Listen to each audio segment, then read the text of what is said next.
Jackson Carman has thus far been the worst pick in the Zach Taylor era. Very rarely do you see second round picks get cut before their rookie contract ends. However, Carman is an exception. So what went wrong with Jackson Carman in Cincinnati? If we go back to the draft night in 2021, this was a Mike Brown pick, and just not a Mike Brown pick, but one influenced by Paul Alexander, who you may remember when he was let go, the Bengals brought in Frank Pollock.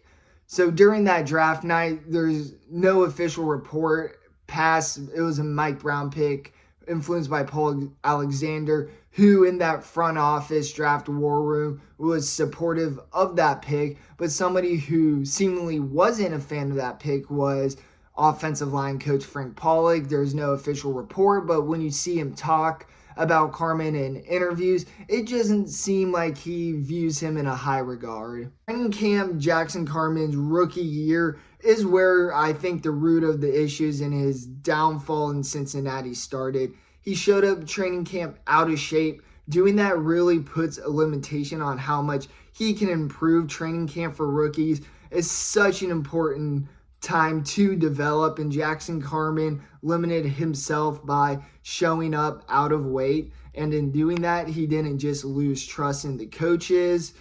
He lost so much trust that Duke Tobin even publicly said that they were disappointed in that. So that really shows emphasis, and he had lost trust of the players.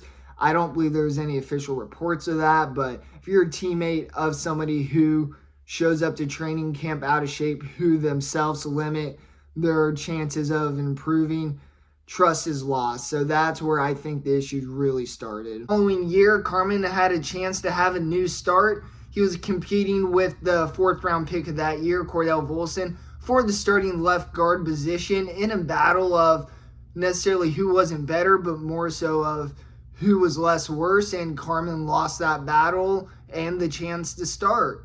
Then Carman just kind of fell in the depth chart. He had the chance to start 6 games, none of them really well. In the preseason, when he had more opportunities to prove himself, he performed poorly.